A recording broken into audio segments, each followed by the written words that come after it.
Kreatin xəstəlikləri oyadan kabus. Gözlədiyimiz video çarx. Hər vaxtınız xeyir olsun. Azərbaycanda qohum evlilikləri 20-40 il bundan əvvəl çox idi. Bu evlilikdən doğulan vətəndaşların indi hal-hazırda təqribən 20-40 yaşlarındadır. Onlar genetik risk daşıyıcılardılar. Yəni gizli xəstəlik daşıyıcılardılar. Gizli gen xəstəliyi nə deməkdir? Bədənin hər xəstəlik üçün 2 gen nüsxəsi olur. Biri anadan, biri atadan gəlir. Əgər bir gen normaldırsa, xəstəlik gizli qalır. İnsan sağlam olur.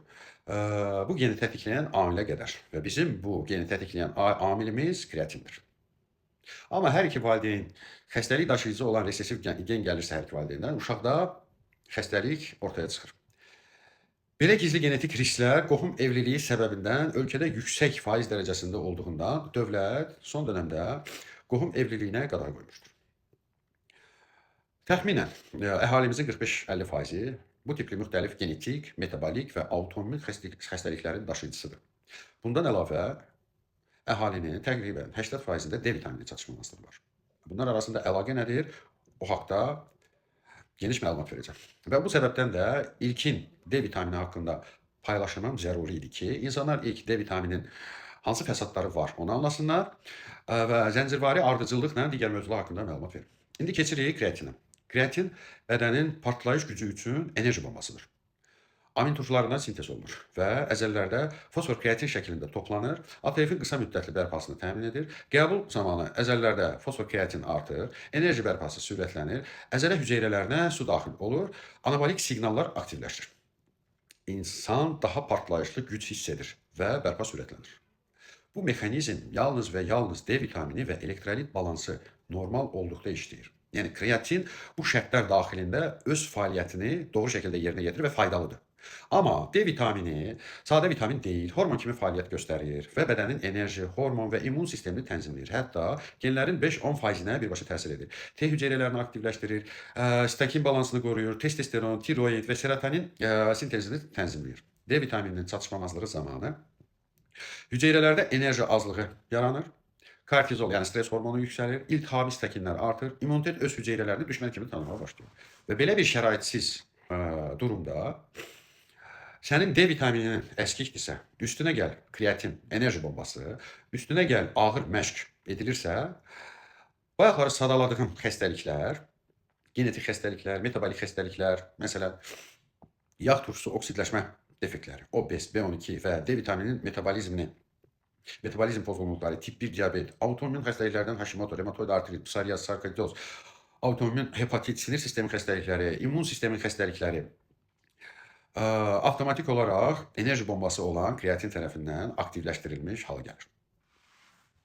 Kreatin qəbul edən insan tez bir müddətli güc artımını hiss edir. Yəni kreatini atmışam, enerjim var, güclüyəm, amma bu hormon balansı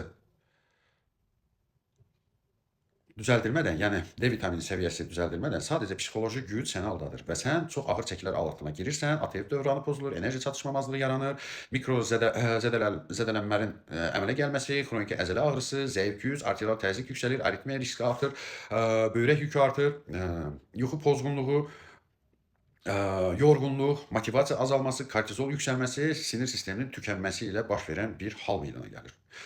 Və beləliklə orqanizm tamamilə yorğun düşmüş olur.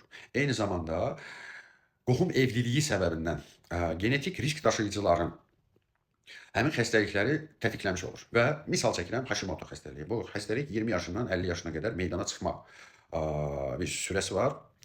Və 20-22 yaşlarında bir gənc özünü bu şəkildə yükləməklə, hormon balansı yerində olmaya, elektrolitlər yerində D vitamini aşağı səviyyədə olaraq kreatin qəbul etməklə həmin Hashimoto xəstəliyini və yaxud sarkoidozu və yaxud reumatoid artriti oyatmış olur. Autoimmun xəstəlikləri oyadırsan və ondan sonra ömür boyu dərmanlardan asılı qalırsan.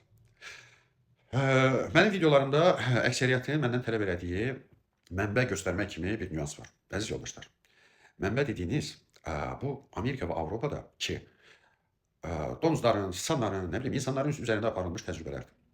Və onların yaşam tərzindən bizim yaşam tərzimiz eyni deyil. Onların coğrafi alanından bizimki eyni deyil. Avropada, Amerikada 60-70% qohum evliliyi yoxdur və onlar belə bir təcrübə aparmaq onların ağlına gəlməyib. Avropadakı sosial durum tamam fərqli nöqtədədir. Avropada qidalanma şəkli tamam fərqli nöqtədədir. Çünki Avropalılar artıq həkimin kim olduğunu, hansı işləri gördüyünü anladığına görə onlar sağlam həyat tərzini yaşayırlar və sağlam üzərində insanlar üzərində aparılır bu. Mənbədə tapa bilirsinizsə, bir dənə yazın, siz tapın, mən oxuyum.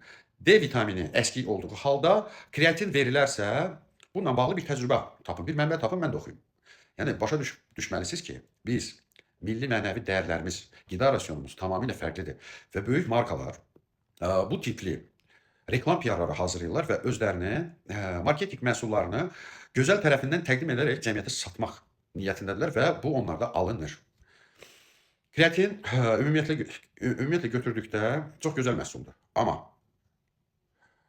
həkim müayinəsindən keçəndən sonra hormonal balans, elektrolitlər, minerallar, metabolizm vəziyyəti dəyərləndirildikdən və düzəldikdən sonra onun super gücündən istifadə edə bilərsiniz. Amma öz başına istifadə eləməklə genetik xəstəliklərinizi, autoimmun xəstəliklərinizi aktivləşdirər və ömür boyu şikəst qala bilərsiniz və ömür boyu dərmandan asılı qala bilərsiniz. Ümid edirəm ki, bu paylaşım hamınız üçün faydalı oldu və bu tipli paylaşımlara davam olacaq. Yəni bu tipli məlumat yalnız təcrübə ilə formalaşmış şəkildə əldə etmək olur. O bəzi yoldaşlar arada yazır, üzündən yaxşı oxuyursan, 14 dollarlıq ChatGPT-dən nə bilim nəsə informasiya almısan. Bu informasiyanı heç bir yerdə tapa bilməyəcəksiniz. Bu informasiyanı yalnız bizim bu mühitdə yaşayan və milli dəyərlərimizi, adət-ənənəmizi, qida rasionumuzu bilən həkimlər müəyyənləşdirə bilər. Ümid edirəm ki, bu məlumat sizin üçün faydalı olacaq.